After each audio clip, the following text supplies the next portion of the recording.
जय मल्हार या मालिकेचा कालचा म्हणजेच 7 एप्रिल 2015चा एपिसोड पाहायचा राहिला असेल तर डोंट वरी, आम्ही तुम्हाला या मालिकेचे सुपर फास्ट अपडेट्स देत आहोत। बानूला श्री खंडेराय तिच्या आसपासच असल्याचा भास होतो। ती खंडूला याबाबत तसं सांगतेही। मल्हार रूपी खंडू बानूला सांगतो की लवकरच श्री खंडेराय इथे येतील आणि तुझ्याशी विवाह करतील। यावर बानू रागवून म्हणते की त्यांच्या मनात असेल तर ते येतील, नाही तर नाही असं म्हणून ती तिथून निघून जाते। इथे देवी म्हाळसाला पूर्वी खेळलेला सारीपाठाचा डाव आठवतो आणि त्या सेवकांना सारीपाठ पुन्हा मांडायला सांगतात। पूर्वीचा हा खेळ त्या स्मरण करतात की नक्की या खेळात माझी जीत होऊन सगळंच अनर्थ कसं झालं, की हे सर्व श्री खंडेरायांनीच ठरवलेलं होतं।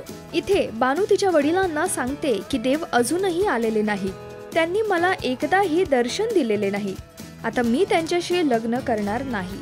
हे ऐकून तिचे वडील थक्क होतात आणि तिची समजूत काढतात, पण बानू मात्र ऐकत नाही। आता बानूचं असं रागवणं श्री खंडेरायांना कळेल का? देव बानूला दर्शन देतील का? या मालिकेच्या पुढील अपडेट्स जाणून घ्या राजश्री मराठीवर। नमस्कार, मी देवदत्त नागे, म्हणजेच तुमचा लाडका खंडेराया।